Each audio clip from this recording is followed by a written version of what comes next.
Ямар ч юм бүгдэнд нь шөнийн мэд. Тэгээд би нэг энэ зүйлийн талаар яриа гэж утсан. Нэг бөөгийн ёс уламжлал, зан заншил итэр гэхээс илүүтэйгээр ингээд та нарын дунд ч гэсэн бөө хүмүүс байгаа ах магадгүй ингээд бөө болохт ч юм уу эсвэл энэ талаар сонирхож байгаа хүмүүс байгаа. Тэгээд ер нь сүүлийн жилүүдэд ингээд хүмүүс ингээл ажиллаа надад нэг бодол төрөөд идэх байхгүй.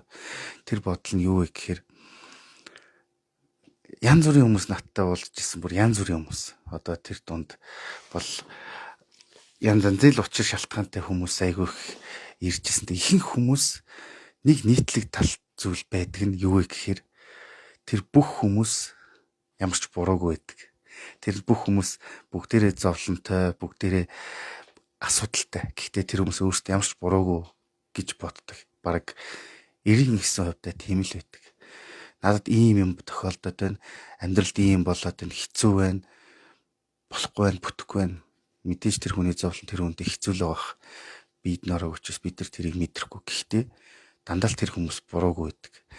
Хин нэг нь л буруутай байдаг. Өөрөөс нь өөр хүн.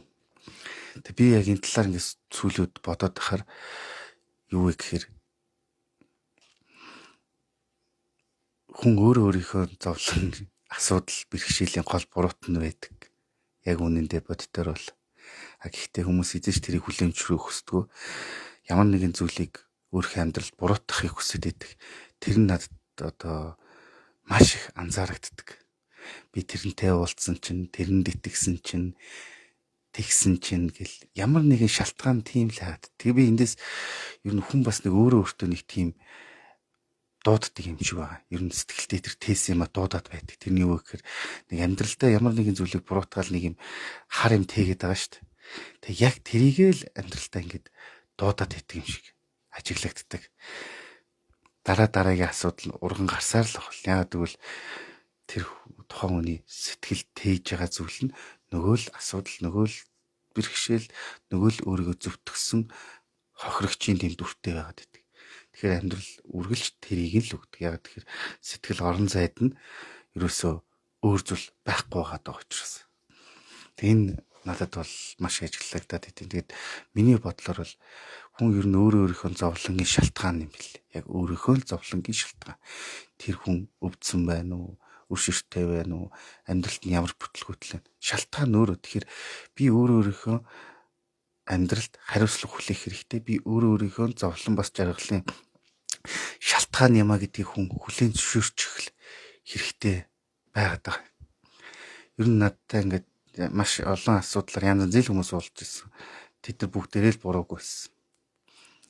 Тэгэд бид нэг тийм өөрийнхөө амьдралд хин нэг буруутгах эсвэл ямар нэгэн зүйлийг буруутгахыг хүсдэг, тэрийгэ хайдаг. Тэгээд бас нэг тийм хүн ямар нэгэн зүйлийг олдог юм шиг санагддаг. Энийг би бас хүмүүст айгүй хэлж ойлгуулахыг ер нь айгүй хүсдэг юм. За ер нь хүн юу гэх бодож төсөөлн түүнийгээ дуудаж энергийг татдаг гэж. Яг тийм үнэ. Сүнсэн даруулах. Яг энийг бол надаас маш олон л асууж ирсэн л та сүнсэн даруулах юу гэдэг. Гэтэ яг энийг шинжлэх ухааны талаас нь тайлбарлах юм бол хүн нөгөө нэг яг унтчих үедээ ингээд нэг ямар нэгэн байдлаар ингээд гинт ингээд тарих ингээд сэрждэг.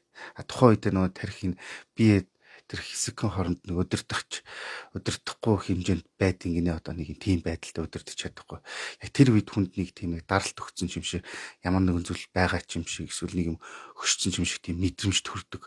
Тэрийг бас сүнсэн даруулах гэж хүмүүс одоо ойлгоод байдаг. Ихэнхдээ ер нь тиймэрхүү байдаг баха. Яг зүгээр яг бодитоор бас тэр хар янз янзын сайн муу энергийг таарах үе гарна штэ. Тэнд бидний би ингээд нэг автоматар баг ингээд нэг хариу үйлдэл үзүүлэх сэтгэлд бас янз янзын мэдрэмж төрөх, бодолд мэдрэмж төрөх ч гэдэг юм уу. Тиймэрхүү зүйлс болно. Гэхдээ ер нь ингээд тиймэрхүү мэдрэмжийг авч байгаа хүмүүс нэг зүйл нь маш уналттай байгаа. Тэр нь юуээс өөрийн энерги нь маш уналттай байгаа хүмүүс янз янзын юм даруулах ч үгүй юм уу. Эсвэл хит их ядаргаатай хүмүүс. Одоо тийм сүрэг эрчимд цогтох нь шүү дээ. Тэгэхээр тухайн хүний энерги л уналттай байгаа. Эсвэл бас нэг тухайн хаана байгааг шалтгаалж болно. Үнэхээр хонсон унтж байгаа тэр газар нь тэр жоохон сөрөг ирчим энерги шингэсэн газар байж болно. Тэрнээс болоод бас тиймэрхүү мэдрэмжүүдийг авч болно тий. Хонгодын шинжээ хийх байгаа үгүй. Уг нь бол яг одоо би энэ дээр одоо зөндөөл ярьчихсан. Чамд л хамгийн их мэдэгдэнэ. Тий. Ер нь чи яг жинхэнэ бөө хүн мөн үү биш үү гэдгийг бид нар одоо үзүүлж харуулж хийдэг гэдэг. Ингээд надтай хүмүүс ирээд за би тийм хүмүүсээр явлаа. Нэг 10 хүнээс хүнээр явлаа. Ямар ч гэсэн 7 байна гэж чинь ч гэдэм юм. Ингээд нэг иймэрхүү юм ярьж айгүйх хэрдэг. Үзүүлж харуулж өөрийнхөө онготойг эсвэл ингээд утсаар залгаснаа би нэр жилээ бичээд явуулчихгүй. Тэгээд намайг нэг үзээд гэж онготтой гэсэн юм байна уу гэдэг. Тэгэхээр хиндээс би ямар дүгнэлт хийдэг вэ гэхээр тэр үнэхээр яг жинхэнэ онгодтой тэр хүн мөн бол тэр өөрт нь хамгийн их мэдрэгдэж байгаа зүйл. Тий.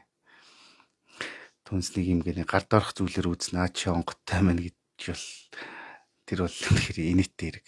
Гэхдээ ийм байсан байгаа. Одоо миний энэ ярихыг харин айгүй сайн сонсоод ах одоо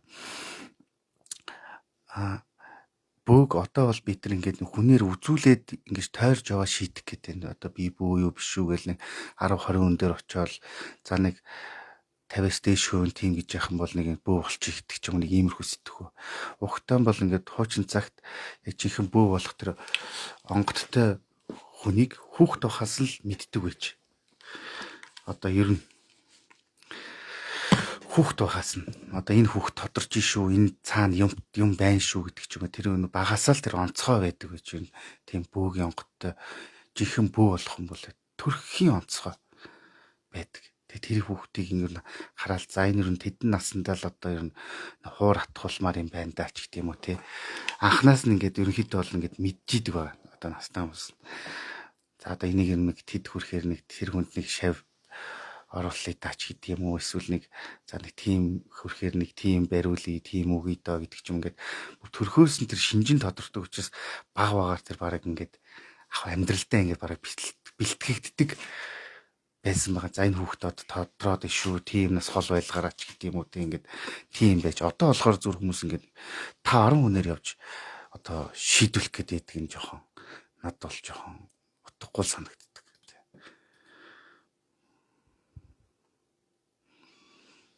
Тэг би бодохдоо уул нь бол юу гэсдэг байхгүй юу. Хүмүүс ингээд үзүүлээ харуулъя гэхээс илүүтэйгээр тухайн бүү амьдралдаа юуг ойлгож мэдсэн тий. Тэрийг ингээд сонсч мэдхийг хүсдэг байгаасаа гэж боддог. Тэг бид нар бол их хвчлэн л зүгээр ингээд нэг юм ярьжсэн нэг тэрийг нэг асуучд юм уу? Энийг нэг асуучд юм уу? Тэр нэг ойрд ажил бүтэхгүй байгаа яагаад байгаа ч гэдэг нэг юм жижигхэн зүйлсүүдийг ингээд хүсэж ирдэг. Уг нь бол би хүсэхдээ бол бүх хүн гэдэг чи өөрөө олон зүйлийг үзэж хараад олон янзаар өөрийгөө хөгжүүлчихсэн асар их тийм бие сэтгэл оюун ухааны цар хүрээ ихтэй хүн байгаа штэ. Тэгэхээр тэр тийм хүнээс одоо амьдралтаа юуг ойлгож мэдсэн, юуг сурсан, юуг баримталдгийг те тэр үзэл бодол тэр илүү гой зүйлийг мэдхийг хүсдэг хүн бараг их цөөхөн байдаг. Зүгээр л их хвчлэн л ер нь тэгэл нэг юм бодолдож авах гэсэн эсвэл тэрнтэй маргачлаа гэдэг ч юм уу те эсвэл надад нэг жоохон юм хийцэн юм шиг байна нэг хүнтэй муудалцсан итгэл тиймэрхүү юм ярьж байдаг. Тэгэхээр бид нар бөө мөргөл бид нар шүтлэгийг ямар дорд хүлээж авч байгаа гэдэг энэ дээр л харагдаж байгаа. Тэгэхээр ингээд одоо ингээд заримдаа хүмүүс ингээд за би ингээд хүнтэй ингээд үл ойлголцсон юм а тэрнээс ажил бүтсэн надаа юм хийчлээ гэдэргээд аюух ярьдаг байхгүй. Тэгээ энэ нь болохоор яг тэрэндээ биш тэр нэг хүн ингээд янз янзын мөргөч юм янз янзын нэг юм зам хүн хийлгээд болохоо болгоцсондоо биш. Тэр хүний тэр нэг сэтгэл нь нөгөө хүнийг яг амьдралд нөлөөлөд идэг. Нэг л тийм хүн хартцсан тэр сэтгэлдээ л төөрөд идэг. Би энэ хүн л намайг ингэчлээ тэр хүн л намайг тэгчлээ тэгэл миний юм бүтэхгүй байна гэдэг тэр нэг муухай бодол нь өөрийнх нь амьдралд тест яг тэр нэг хараалж чадах шиг нөлөөлөд идэг. Тэр хүн ер нь тэр сэтгэлдээ тээсэн зүйлдээ өөрөө хорлогдоод яваад байдгийн байна л. Энийг бол би ер нь маш сайн ойлгоод байна. Тийм юм хартсан сэтгэлдээсээ болж өөрөө өөрийгөө хорлдог. Үндэ бол хинч тэрний хорлох гээгүй зүгээр л өөрийнх нь тэр бодол нь тухайн хүнийг тэгж хорлож идэг ч юм уу. Тийм зүйл бол байдаг юм байл. Тэгээ энэ тэгэхээр ер нь тэгээд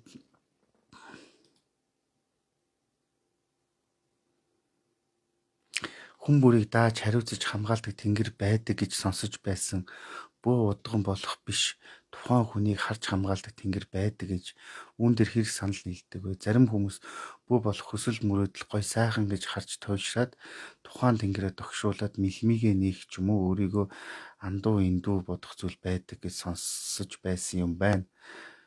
Бас энэ их аюу гой асуулт байна.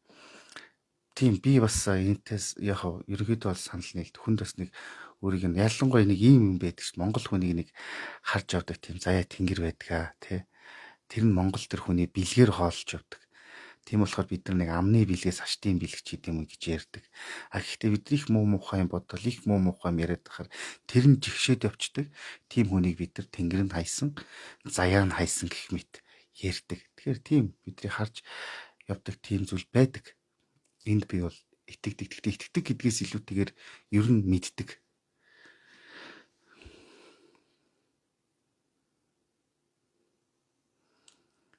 Энэ яг зөв зүйл асуушлаа шүү. Тэгэхээр бид одоо яг миний гол хүмүүст ойлгуулахыг хүсдэг зүйл бол уг нь бол бид одоо юу гэдэг юм ингээд 90 оноос 9 шидийн юм тархиа угаалгаад нэг юм баян ядуугийн ялгаа их гараад нэг иймэрхүү болохоос өмнө бол маш оюунлаг, маш сэтгэлийн тэнхээтэй байсан арт түмэн юм билээ. Бид өөрсдийгөө ч баг ингээд засчдаг тий. За энэ нэг ийм болохоо болчлаа. За нэг тэгээ домон чи, ингээд домон чи. За гал ингэж гисэн маань галаа ингэж нэг хариулъя чи тийм үү. Гэр оронгоо нэг ингэж чи тийм үү гэд зүгээр нэг захын хүнийл хийдэг байсан зүйл. Одоо бол бид нар нэг юм шалахгүй зүйл дээр дааш тавшгүй зовлон үрцэн мэт. Тэгэл тэрнэдээ төрөлдөд маш их ингээд засал дом ингэх гэдэг. Тэгтээ яг үндэ тийм шүтлэх байхгүй хэрнээ. Зүгээр нэг юм хэрэгцээгээрээ ингээд яваад идэх болцсон санагддаг. Тухайн хүн үнэхээр тэр одоо бидний шүтэгтэй эдэлдэг гэсэн тэр тэнгэр газар байгаль дэлхийг шүтж байгаа биш. Зүгээр нэг хэрэгцээгээ гарахаар бөөдөр очиоддаг. Эсвэл ямар нэгэн лам дээр очиоддаг. Тэр нэг ахын хэрэгцээгээрээ. Гэхдээ цаана яг хинч тэр яг тэнгэрийг тэр газар байгаль дэлхий тэр өвөг дэвцээ шүтэж явж байгаа тэр шүтлэг нь байхгүй.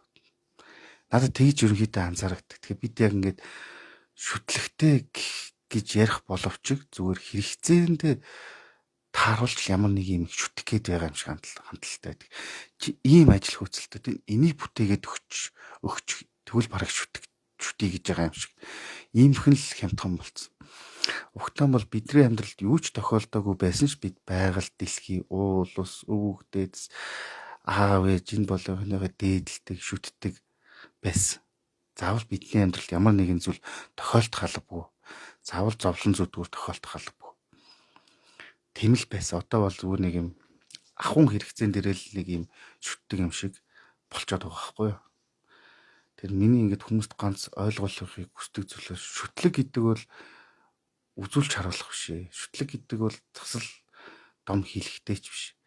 Чи үнэхээр одоо би монгол хүн би тэнгэр шүтлэгтэй гэж байгаа бол чи хаанаас хизээж шүтэж дээдэлж болно. Гэхдээ ер нь ингээд бодоод тахт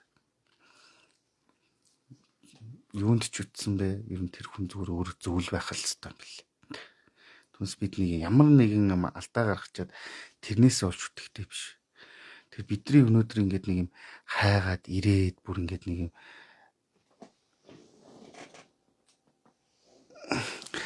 амиа тавьчих гад байгаа зүйлс бол яг үндэ монголчуудын захын хүнийл хийдэг чаддаг байсан зүйл юм бэл.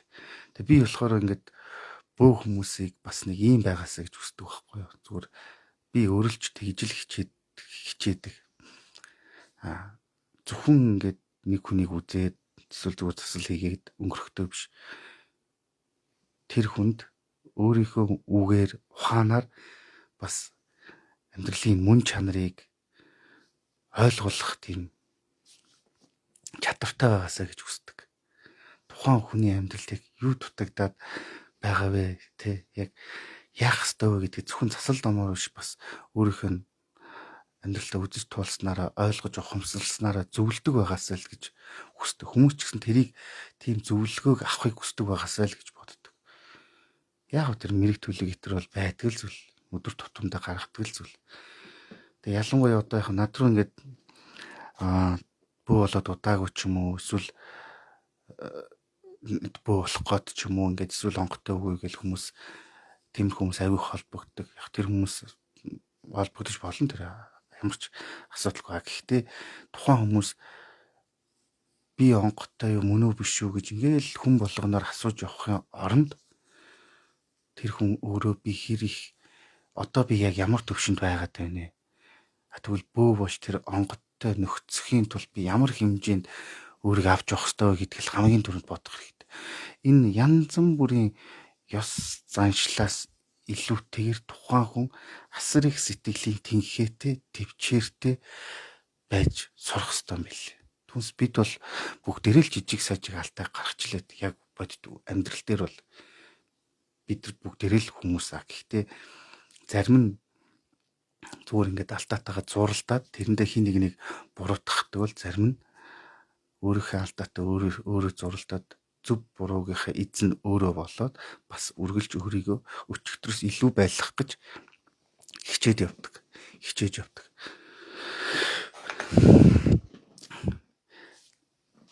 Тийм л байна да. Тэгээд бөөлн тэр онготой нөхцөн бөө байна гэдэг бол чи өөрийгөө асар өндөр тэр бие сэтгэлийн тэнхээтэй авч явах ёстой юм бэл. Ер нь маш их төвчээртэй л байх ёстой юм бэл. Түүнээс биш амьдралдаа гарч ирсэн асуудлаас шалтгаалж бөө болох гэж явж байгаа бол тэр хүн бол тэгэл төөрөлдөж байгаа юм. Би бөө болохгүй бол болохгүй юм байна гэж бодож байгаа бол тэгэл төөрж байгаа юм. Харин би зүгээр жинхэнэ бөө болох хувь заяатай хүн юмаа гэдгийг хүлээн зөвшөөрсөн бол тэгээ тэрнийхээ араас явж байгаа бол харин тэр арай зөв зам дээр л явж байгаа. Түнс дийлэн хүмүүс би энийг хийхгүй бол болохгүй юм байна гэж боддогтоо л төөрөд идэг. Би энийг хийхгүй бол би энэ онгот гэдэг зүйлийг авахгүй бол нөхцөхгүй бол ч гэдэг юм уу те. Тэгэхгүй бол бидний амьдрал уруудах юм байна, өртөө байгаад байх юм байна, өвдөөд байх юм байна, зовоод байх юм байна гэж одоо тэгээд энэ одоо тэр гоё хувцсыг өмсөө бөөлөд явчвал гайгүй болчих юм байна гэж явж байгаа бол тэр хүн тэгээд төөрж байгаа л нэг хэрэг. Ягаад гэвэл тэр нэг юм ахуй амьдралынхаа асуудлаасаа болж бөө болчихно гэдэг бол тэр төөрөгдөл. Тэгэхээр би түрүү хэлсэнчлэн тэр жинхэнэ бөө болох юм бол угаасаа тэр бүр багаасаа тэр онцгой байдаг юм байна. Тэрийг зүгээр хүмүүс бол хараад мэддэг байж. Түүнээс биш энэ хүн чинь ойрд хөвч ороод байгаа маань энэ ойрд их өршөлттэй байгаа маань гэж тэгж одоо энэ бөө болох хэрэгтэй маань гэж хизээч тийм байгаагүй ч. Одоо бол бид нар тийм болчиход байгаа байхгүй юу? Амьдралынхаа асуудлыг бөө болох шалтгаан болгоод байгаа. Гэтэл зарим хүмүүс юмыг зүгээр шүтэж дээдлээд явдаг гэдгийг бас ойлгодог. Ер нь ингээд онгодтой гэхээр тэр хүн бөө болох ёстой ч гэсэн үг биш. Онгод гэхээр заавал буух ёстой ч гэсэн үг. Жишээ нэг ийм тохиолдол байна. Нилээ олон бөөгөр авсан байгаа. Чи онгодтой л гэдсэн байгаа. За тийм болохоор бүр хоёр хувцсээр бөөлсөн байна. Эхний удаа болсонгүй нэг хүн дээр очиж нөгөөтгөө шатаалгасан. Дахиад нэг хүн дээр очиж хоёр хувцс өмссөн. Дахиад болоогүй. Тэгээ бүр яахаа мэдгүй болсон. 5-6 жил тэг явцсан. Тэгээ сүлдээ бүр юунд итгэхэ болсон. Тэгээ хүмүүс дээр очиж уулзахаар онгодтой гэдэг өөрт нь ч гэсэн янз янзын юм бас мэдрэгдээд байдаг. Тэгээ энэний шалтгаан юунд үүсэн бэ гэхээр тухайн одоо хүний өвөг дээдсэн тэр онго шүтэнтэй байсан байна. Гэр онго шүт. Одоо бидэрт одоо энэ шашин дэлгэрхээс өмнө айл болгонд л тийм онго шүтэнүүд байж л те. Бүр ингээд нэг айл дөрвөн байлахад дөрүүлээ ингээд тусдаа өөр ингэсэн онго шүтэнтэй байсан ч тийм зүйлүүд байдаг. Одоо бөөл зааж авчирч тэрийгэ дахиулдаг ч юм уу те. Тэгээ тэр нэг бит хэлбэрээр ингээд байхгүй болсон. Мөн чанартай бол байгаа. Тэр нь эргээд сэрцэн. Тэрийгэ эргэж сайхан бүтээгээд одоо сайн бүгээр амьлуулаад тэгээд шүтэд дээдлээд явхад л болох байсан байхгүй юу? Тэг онгодтой гэдэг байгаа чинь тэр хүн дээр нэг онгод заавал орох гээд байгаа юм шиг. Нэг тийм юм байна. Тийм онго шүтлэг юм шүтэн байна. Тэрийгэ сэргээж одоо шүтэж дээдлж явснараа амьдралдаа төрөхгүй тий. тийм болж байгаа. Тийм тохиолдлууд байдаг. Тэр хүмүүс онготой ихэр л над дээр нэг өвөө ч юм уу эмээ ч юм уу орох гээд нэгж бодоод байдаг. Тэр ерөөсөө биш.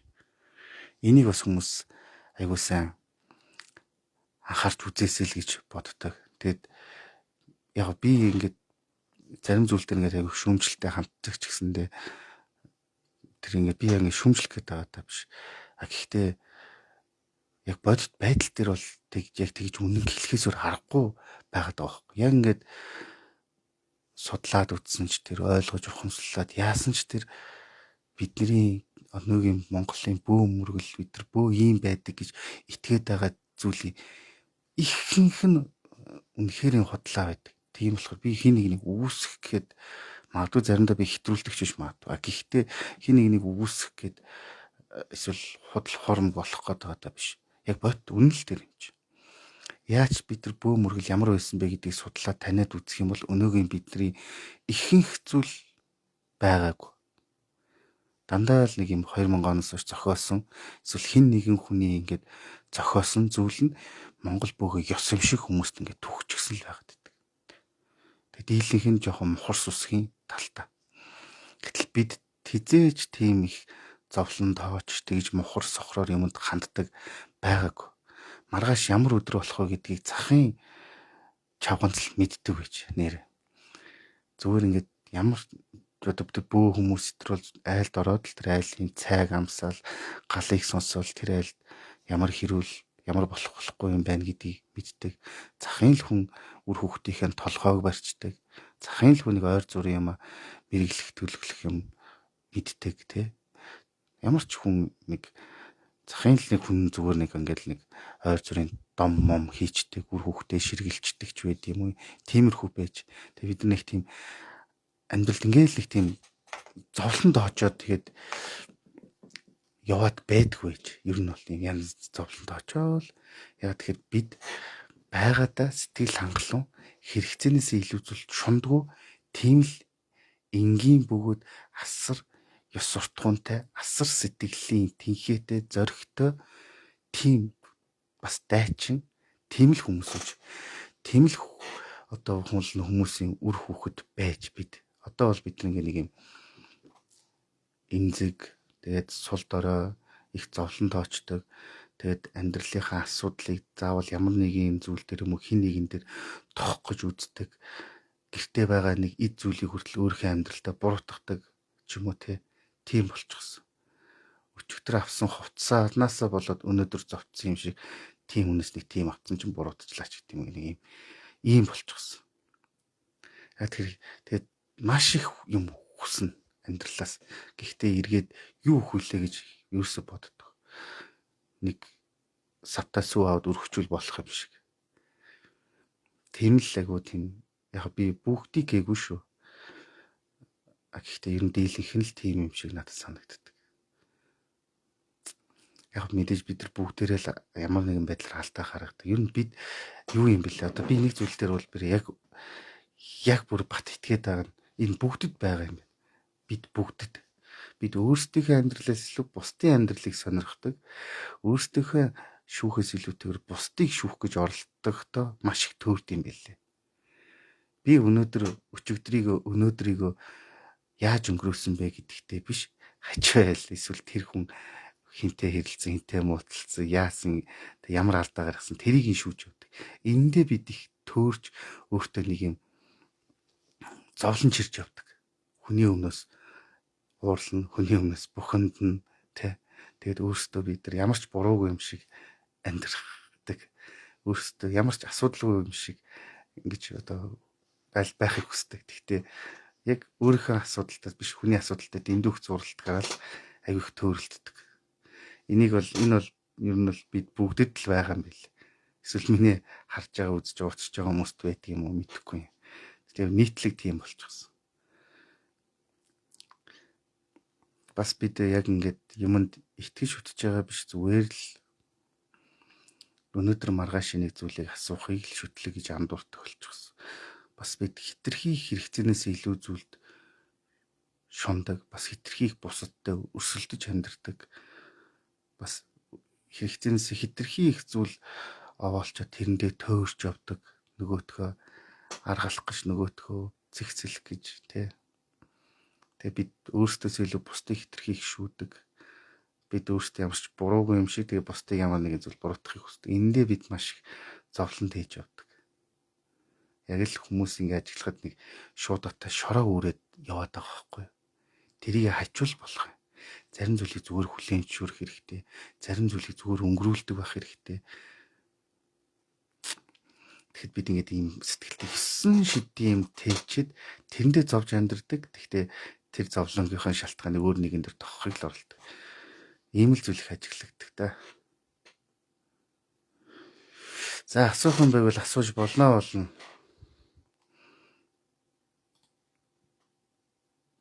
Ямар асуултууд ирсэн юм бол доо?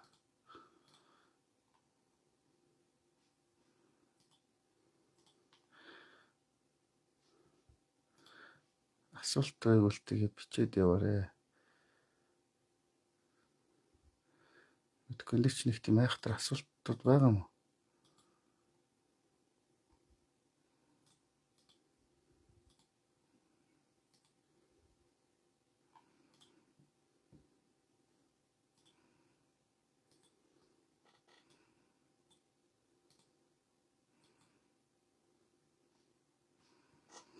За асуулт байвал тэгээ бичээд яваарэ. Нэг асуулт байхгүй байсан учраас би тэгээд яриад явцсан шүү.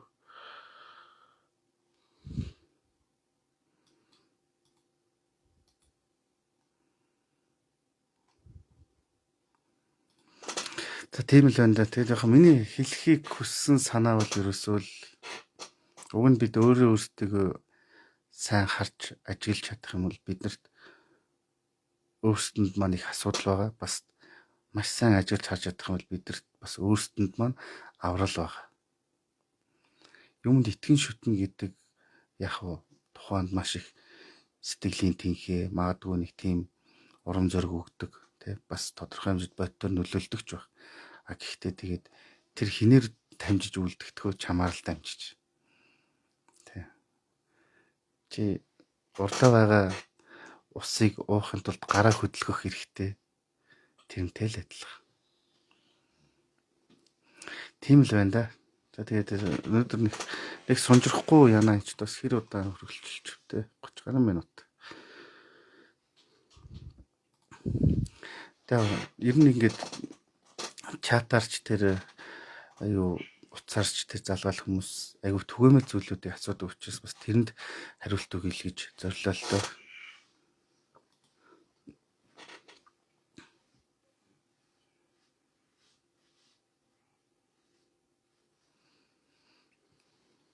Шүтлэг байж болох ч хэд мухраа шүтэх нь буруу гэж боддог. Нэг бүү таныг нэг бүү надад таныг нэг удмын хүн дагаж явдаг юм байна гэж хэлсэн. Тэрнээс сэтгэл хангалуун хамгаалагдаж явдаг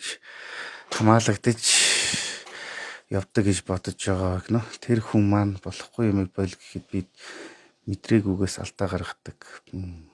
За. Окей. Тэмээд юмыг мухраа шүтэх нь хаашаа болохгүй. Тэгээ бид бол хитрхийх мухраа шүтэж байгаа. Тэгээ яг би бол одоо ингээд бөө хүмүүс дөнгөж ингээд бөө боллоод удааг ингээд төөрж бүдэлж байгаа олон хүмүүс ингээд янз янзаар ирж уулзаал асуудаг. Тэгээ тухайн хүмүүст ер нь судалж мэдэж хичээх хэрэгтэй гэж хэлдэг. Судалж мэдэл. Миний хувьд би яг үнийг хэлэхэд бараг тэгж хүнээр үзүүлж явж бараг үцээгүй. Нэг 2 3 хон л удаа авах бараг. 1 2 удаа ч юм уу. Тэгэд яг одоо 10 хэдэн жилийн өмнө бүү болсон. Тэг ганц багштай өөр ямар ч хүн дээр очиж би бөө юу, би онгодтой юу, би зөвдөж юу, буруудж юу, сэвтж юу, бузарч юу гэж хизээш тэгж хинээс ч асууж явж үзээгүй. Тэ. Буруу зөв үү, юугаа солих уу, юугаа нэмэх үү гэт ч юм уу тэ. Тэг шаардлагач байгаагүй. Ягаад тэгэхээр би бөөхөн яг алдаа оноо юу вэ гэдгийг маш сайн ойлгож ирсэн, судлах хэрэгтэй байна, мэдэх хэрэгтэй юм байна. Жинхэнэ Монгол бөөх хүн ямар байх хэрэгтэй, бөөгийн ёс уламжлал ямар байсан гэдгийг ойлгож таньж мэдэх хэрэгтэй юм байна. Тийм учраас зүтгэх хэрэгтэй юм гэдгээ сайн мэдчихсэн. Түүнээс биш ингээл 9 шидийн хүнээрээ бол намайг бөө гэсэн үнэн худлаа юу те. Гэт ингээл бөөлсөн чинь зөвдлөө буруудуу гэд хизээч хинээч тийм юм асууж явж үзэг. Харин амьдралдаа олон хүнээс суралцсан. Тэр хүн заавал бөө байх албатай биш. Заавал мундаг лаг хүнч байх хэрэгтэй биш. Заримдаа бүр надаас уулзаж зөвлөгөө авах гэж ирсэн хүнээс суралцахгүй над миний амьдралд зөндөө гарсан. Өөрөөсөө дүү, ах, баян ядуу ямар ч хүн байж болно. Олон хүнээс суралцсан. Гэхдээ бөөгээ цор ганц багштай. Тэгээд 9 шидийн хүнээр үзүүлж харуулах гэж хизээч авч үзээгүй. Бас хизээч тийм зүйл дээр эргэлзэж үзээгүй. Тэг шаардлагач байгаагүй. Харин зүгээр надад мэдхгүй зүйл байгаа юм байна гэдгээ, мэдхгүй зүйл маш их байгаа маань гэдгээ бас маш сайн ухамсарлж исэн учраас судлах ёстой, таних ёстой гэдгийг л зүтгэх ёстой гэдгийг л аюулсаа ойлгосон. Дээрээс нь бид амьдралдаа янз бүрийн алдаа гараад тийм ээ. Мэдхгүйгээсээ болж тэр болгоныг засах, залруулж явсаар байгаад хүн нэг төвшөнд хүрч болдгийм байх гэдгийг л аюулсаа ойлгосон. Түүнээс биш яг өнөөдөр ярьж байгаа шиг анханасаа байгаагүй. 14-5 жилийн өмнө ярьж ирснээ одоо ингэж бодох юм бол айгүй тийм өнгөцгөн юм дүгнжсэн тиймэрхүү үед ч байгаа. Алдаа оноотой үед ч хүн болгонд байсан шиг байгаа. Гинэн жоохон хүүхэд байсан. Бүх юм амархан юм шиг санагдсан үеч байгаа. Харин зүгээр тэр болгоныхаа ард өөрийгөө ч яллаад авахгүй харин өөрийгөө засаад л яваад байх тусмаа тэгээд хүн бас ямар нэгэн зүйлд хүрч болдгийм байна гэдгийг аюулсаа ойлгосон. Тийм учраас энэ бөө хүнд бол асар их сэтгэлийн тэнхээ хэрэгтэй. Ялангуяа энэ цаг үед байгаа биднэрт бол. Яагаад тэгэхээр яг бид нар бол яг тэр нэг үгдээс бөө жинхэнэ бөөгөөрөө байсан тэр үед биш гэд юм бол үнэн худал мэддэхгүй хүмүүс янз янзын юм ярьж гин тэ бас биднэрт тийм чих бөөгийн асар тийм нарийн тийм судалгаа юм байхгүй байна гэх мэт. Тийм учраас бид нарт төөрөлдөх хөдлөх асуудлууд гарна. Гэхдээ тэр болгон тэр сэтгэлийн тэнхээтэй л байх хэрэгтэй. Хүмүүс ихэндээ одоо анх ингээд бөө болж явахад хамт ингээд байсан хүмүүс эдрийг харахад бол ихэндээ айгуу лаг байдаг. Фүү тэр хүмүүс чинь засна гээл, үзнэ гээл, босгоно гээл. Жохон юм болохоор л эргээгээд нөгөө сэтгэл гаргаж, итгэл гаргаж, бэлдсэн юм шатаад хайдаг, хүн амтнаар явдаг. Тийм айгуу тийм хэврэгхэн сэтгэлтэй. Тэ. Дээр доор суух суудлаа булаацалтаад баг маргалтаад явж исэн хүмүүс чи миний дээр сулаа, доор сулаа гэд маргалтаад явж исэн хүмүүс жил хүрэхгүй юмаа хаяа шатаагаад явж байгааг харж исэн. Нэг хүний дээр суух, доор суух тэр л үл ойлголж исэн хүмүүс шүү дээ. Тийм л айхтар юм одоо явж исэн хүмүүс тэгээд нэг жил хүрэхгүй ингээл юмаа хаяа шатаагаал. Тэгээ их их шалтгаан нь амьдралтай л холбоотой. Амьдрал болохгүй байна. Бүтэхгүй ч тийм үү те нэг тиймэрхүү нэг шалтгаан гаргаж ирдэг. Тэг яг нэг ихэндээ хүмүүс бол тийм их сүржин л байдаг. Би олон тийм хүмүүсийг харж ирсэн. Ихэндээ их сүржин. Өөрөөх нь ярьж байгаа мэдж байгаас бусд нь бүгд худлаач юм шиг те. Минийх том онгод чинийх жижиг онгодтой тэр гэж ярьж байгаа ч хүмүүстэй таарч лсэн. Тэгээ сүүлдээ тэгээд том онгодтой хоёртай хамт тачдаг л харамсалтай юм лээ. Яг гоо гэхдээ зарим хүмүүс үнэхээр болохгүй юмар мэдгүйгээс болж оролдож байгаа бол тэгээд болох л хэрэгтэй л дээ. Гэхдээ би нэг зүйлийг бас анзаарч ойлгосон нь юу гэхээр өөрийнхөө тэр нэг идэл хэрэгэл хойг хувцаа шатаалаа гэд бүх юм дуусчдгүй юм байл. Тэр хүн сэтгэлдээ тээсэн юмнасаа харин салах хэрэгтэй. Сэтгэлдээ тээсэн юмнаас. Түүнээс нэг юм за би нэг буруу зуруу яваад ингээ бөө болоод буруу алдчих одоо энэ юм шатаа гэд шатаалаа гэд бүх юмнээс алдчих байгаа юм биш. Харин сэтгэл оюунда тээсэн юмнасаа хүн бас салах хэрэгтэй.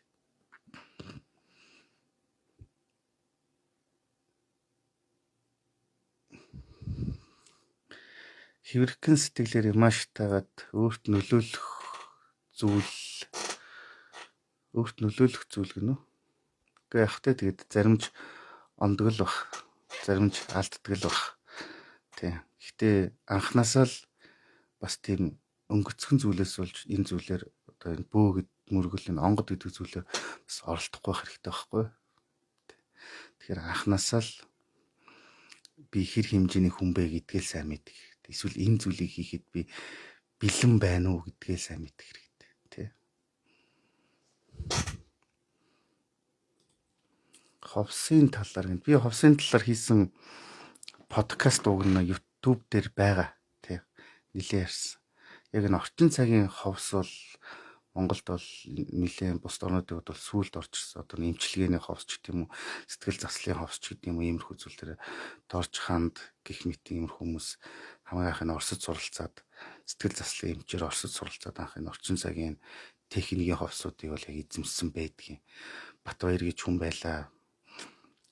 Тэгэл одоо л янз янзын хүмүүс байгаа. Тэгээд яг харин бүр яг жинхэнэ ховс гэдэг юм бол бүр ховсын онгодтой бөөнөрч гэсэн байсан түүхүүд байдаг шүү дээ. Ховсын ээж гэж хүртэл онгодын талаар яригддаг. Тэгээд хамгийн анх хэрэглэгчд нь бол угаасаа бөөнөр байсан. Ховсыг тэгээд яг ер нь одоо альч сэтгэл судлалын хичээл литер дээрч тэр ер нь ховсын талаар тайлбар дээр хамгийн анх хэрэглэгчд нь бөөнөр байсан гэдэг. Тэгээ яг ингээд сүүлд явсараа орчин цагт бол одоо тэр Эриксон, Зигмунд Фрейд гих мэт одоо мундаг ховсчд гарч ирж нэг бүр нэг техник тэр талаар ингэж боловсруулж гаргаж ирсэн байхгүй юу. Эриксоны ховс тэр бол маш алдартай шүү дээ. Тэгээ тэр нь ингээд дамжаад гудамжны ховс, шовооны ховс, элбийнх гэл янз янзаар л хөгжчлөө л дөө тий. Жинхэнэ тэр одоо бүр яг тэр бөөнрийн ховс бол тэр хүнийг одоо ховстно гэж жилтлах гинэ гэж мдэг багт ховстдаг янз янзын үзүүлж харуулдаг байсан байгаа. Энэ зарим бөөнөрч одоо ингээл бие хутны сэлэм зоогоол гар хөлөө зүсэл одоо зарим бөөгийн түүхэн дээр чи гидсэн яраас хэмжээ гаргаж ирсэн хэтэргэл яригддаг. Зарим нь бол баг ховс байсан байдаг шүү. Ниссэн дүүлсэн гэж яригддаг. Эсвэл ингээд хүний нүдэн дээр янз бүрийн амтны дүрд ховирсан гэж ярьдаг. Энэ бас нэг талаараа ховсч байсан байдаг. Тэр Минт зарингийн түүхэн дээр хүртэл гардаг шүү дээ. Минт заринг шилийн саяр барьж ингээд хориод банцтаад байна гэж бодоод байсан чинь зүгээр ямаан дах хөгцсөн байдаг. Тэрийг л хүмүүс одоо энэ дэлдэн минт заринг барьчлаа гэж банзаар зодоод байсан чинь дэлдэн минт зарин өөр болохоор хашааны гадаа явж идэг. Тэгээ хүмүүс бол дотор нэг ямааны нэг юм арьсыг л ингээд балбаад байсан. Тэрийг дэлдэн минт заринг бариад зодоод байна гэж бодоод байсан байгаа. Тэгэхээр ийм бөөг юм байна шүү дээ. За тийм байна да. За тэгээд төгөөмөл ерөөд асуудаг зүйлс нэг иймэрхүү талаас нь хариулт өгье гэж бодлоо. Тэгээд ер нь бас хэд хэдэн зүйлийг энэ хугацаанд ажиглаж ойлгож мэдсэн. Тэр юу вэ гэхээр ямар ч хүн сэтгэлдээ юутэй амьдралдаа түүнийг дутдаг юм байна гэдгийг ойлгосон. Үнэхээр хүний чин сэтгэлийн хүсэл бас биелдэг юм байна гэдгийг ойлгосон.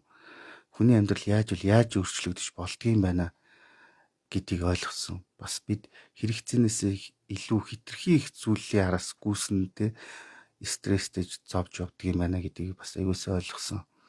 Тэгээ бид бүгдээрээ алдаатай. Гэхдээ бид өөрсдийнхөө биш бусдын алдаатай зурлах гад байдаг нэг юм хөгийн зан чанар байдаг юм байна гэдгийг аюулсаа ойлгосон. Тэгээ бид бүгд л ямар нэгэн байдлаар зовдөг, асуудал бэрхшээлтэй нүр тулдаг. Гэхдээ шалтгааныг өөр дөр биш заавал өрөөл төр тохох гээд байдаг. Тэрэндээ бас зовдөг юм байна гэдгийг ойлгосон. Тэг юмыг ер нь яг итгэж шүтэх биш. Зүгээр бид хэрэгцээ гарахаараа л хин нэг зорддог тийм шүтлэгтний дүр хэсэгч явдаг юм байна гэдгийг л ойлгосон. Тэг олон зүйлийг ойлгосон доо. Цаашдаач дахиад олон зүйлийг ойлгох байх. Тэг хамгийн чухал ялангуяа энэ бөө болох гэж байгаа тий зорж байгаа хүмүүс бол нэг зүйлийг эхлээд бусдын алдаатай зурлахаас өмнө өөрийнхөө асуудал алдаатай л зурлалт. Тэгвэл чи нэг алхам урагшлна. Энэ бол үнэ. Тэг жинхэнэ бөө болох хүн бол тэр бол багасаа л тодордог зүйл. Түнсэл чиний амьдралын ахуй амьдралын асуудал бол огт бөө болох шалтгаан биш. Энийг бас хэлмээр байна. Тэгээд хайх хэрэгтэй, судлах хэрэгтэй, таньж мэдэх хэрэгтэй. Хүний хэрэгтэй зүйлийг өөртөө шингээж авдаг байх хэрэгтэй. Хэрэггүй нэгээс нь орхидог байх хэрэгтэй. Зарим зүйлийг зүгээр дэвчдэг байх хэрэгтэй. Түнс чи нэг бөө болох гээд хүн болгоноор яваад ах юм хэрэг биш. ийм хүмүүст бол би жоохон шүмжлэлтэй л ханддаг. 9 шидийн хүнээр яваад л энэ алинд нь итгэхээ мэддэг. Тэгээ бинг бодож байгаа юм шиг за энэ хүн дээр нэг босч идөө гэх. Тэгээл дараа нь дахиад би яах вэ? Хууртагдчихлаа гэл. Үүндээ асуудал чамд л байсан байхгүй юу? Одоо би дэндүү амар тайван цаг үед амьдарч байгаа. Бид нар судлыг гэвэл маш амар цаг үед амьдарч байгаа. Зүгээр бид авж байгаа мэдээлэл мэдлэг болгохоо болгоод болохгүй л байх хэрэгтэй. Өнгөрсөн лүг эргэж харах хэрэгтэй. Тэр нэг эцэст бодоод тахт бүх хүн гэдэг бол жинхэнэ хүн байх л ёстой юм бэл. Бид нар хүн ямар байх вэ гэж ярьдаг. Яг тийм л байх ёстой юм билээ. Гэхдээ яг бид алддаг. Гэхдээ тэр алдаанаасаа болж бас өөрийгөө хит ялж болохгүй. Зүгээр өөрийгөө засах хэрэгтэй. Алхам тутамдаа багаар засагцаар аваад эцэст нь чи яг нэг өөрийнхөө мөн чанарыг олж гарч ирнэ. Тим хүн дээр тэр хонгод гэдэг юм жинхэнэ ирж нөхцөн. Түүнээс өрөнд орсноос болоод бүү болох гэж байгаа бол чи төөрөлдөж байна. Эсвэл намайг олон бүү бол гэсэн юм чинь бүү болохгүй юм байна. Амьдрал ах хэцүү байна гэж байгаа бол тэгэл төөрж байгаа хэрэг. Энэ бидний хийх ёстой зүйл үүрэг хариуцлага өгөгдөл хувь заяа болохоос биш асуудлын шалтгааныг бүү болж арилгадаг зүйл ерөөсөө биш. Амьдралд чи бүү болсон ч болоогүйч чи өөрөө л хичээх нь ойлгомжтой. Тийм л байна. Тэгэхээр ер нь засал дом мэрэг төлөв гэхээс илүүтэйгээр өөрийнхөө сэтгэлийн хар бараантай эхлээд өөрийнхөө ухамсартай оюунтай тэмцэж чаддаг байх хэрэгтэй. Тийм л байна да. За тэгээд энэ хүргээд өндөрлөе дөө. Хамт байсанд баярлалаа. Тэгээд хэрвээ та нар сонирхолтой санагдчихвэл бас миний ярьж байгаа зүйл хэрэгтэй байвал би ингээд оройн цагаар яг зорилттой хүмүүстэйгээ ярилцаад ингээд явъя гэж бодож байгаа. Заримдаа нэг шин сууж ажиллах хэрэг гардаг. Тийм байна да. За сайхан амарцгаарай.